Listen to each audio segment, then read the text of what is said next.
আমরা এই সংবিধানের পরিবর্তন চেয়েছি, কোনো জায়গায় অমান্যের কোনো জায়গা আমাদের পক্ষ থেকে নেই। এখানে আগে বলেছিলেন একজন সংসদ সদস্য যে আমরা সংবিধান ছুঁড়ে ফেলার কথা বলেছি।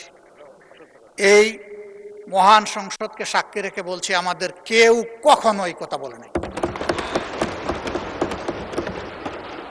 আমরা এই সংবিধানের পরিবর্তন চেয়েছি যাতে একটি ন্যায়ভিত্তিক, ইনসাফ ভিত্তিক সমাজ কায়েম হয়, ফ্যাসিবাদ মুক্ত একটা দেশ আমরা পাই, সমাজ পাই, শাসন পাই। সেই জন্য আমরা কথা বলেছি। বরঞ্চ যারা বলেছেন তাদের অনেকেই দফায় দফায় এই কথাগুলো বলেছেন। একজন সম্মানিত সদস্য আজকেও বলেছে, আমরা কিন্তু কখনো বলিনি আমরা সংবিধান বিরোধী নই। সংবিধানের ওই জায়গাগুলো আমরা চাই না যেই জায়গা গত ৫৪ বছরে ফ্যাসিবাদের জন্ম দিয়েছে দফায় দফায়। ওই জায়গাগুলোর সংস্কার চাই আমরা। এরপরে বলা হচ্ছে আমরা জুলাই সনদের, মনে হচ্ছে যে আমরা মুখোমুখি হয়ে যাচ্ছি। জুলাই সনদ গণঅভ্যুত্থানের অংশ, হৃদয় কলিজার একটা অংশ। আমরা এটার বিরুদ্ধে যাব কেন? আমাদের বক্তব্য, আখতার হোসেন চমৎকারভাবে বলেছেন, আমাদের বক্তব্য হচ্ছে যে আমরা অর্ডার মানি, আমরা অভ্যুত্থানের বাস্তবতা মানি।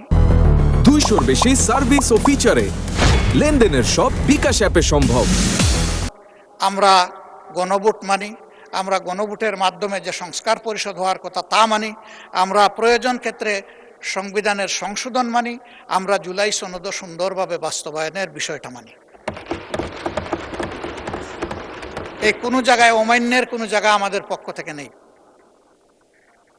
এখন যদি আমরা সবাই সব কিছু মানি, তাহলে যে মানার ভিত্তিতে আমরা 12 ফেব্রুয়ারির দুটো নির্বাচন করলাম, এর আগে তো আমরা কেউ বলি নাই যে আমরা সংসদ নির্বাচন মানি না অথবা আমরা গণভোট মানি না।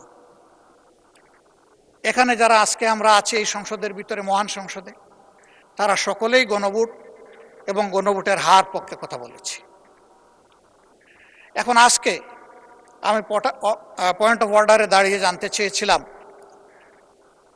যে সমস্ত অধ্যাদেশ এখানে আমাদের বৈধতা দেওয়ার জন্য, আইনগত রূপ দেওয়ার জন্য এসেছে, এ আলোচনা সেইটা কিনা। প্রথমে মাননীয়